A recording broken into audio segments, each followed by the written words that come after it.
স্বাগত ডিবিসি নির্বাচিত সংবাদে। শুরুতে জানাবো মার্কেন্টাইল ব্যাংক সংবাদ শিরোনাম। ইশরাককে মেয়রের দায়িত্ব দেওয়ার দাবিতে আজও নগর ভবন ব্লকেড। চট্টগ্রামের মেয়র শপথ নিতে পারলে ইশরাকের দোষ কি, প্রশ্ন রিজভির।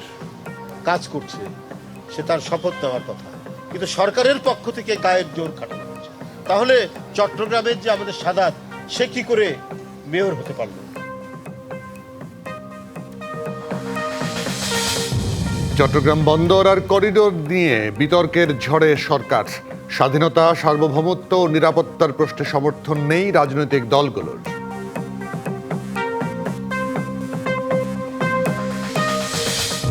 বাংলাদেশে স্টারলিংকের যাত্রা শুরু, বাতিল হচ্ছে ইন্টারনেট বন্ধের সুযোগ। দেশের সার্বভৌমত্ব এবং নিরাপত্তা নিয়ে শঙ্কা দেখছে না সরকার। এর মাধ্যমে জাতীয় স্বার্থ বিঘ্নিত হবে না, এটার জন্য দুটো প্রোটেকশন আমরা দেখেছি। এবং জামিনে মুক্ত চিত্রনায়িকা নুসরাত ফারিয়া। বেলা 3:30টার দিকে কাশিমপুর কারাগার থেকে বের হন ঢাকায় চলচ্চিত্রের এই অভিনেত্রী।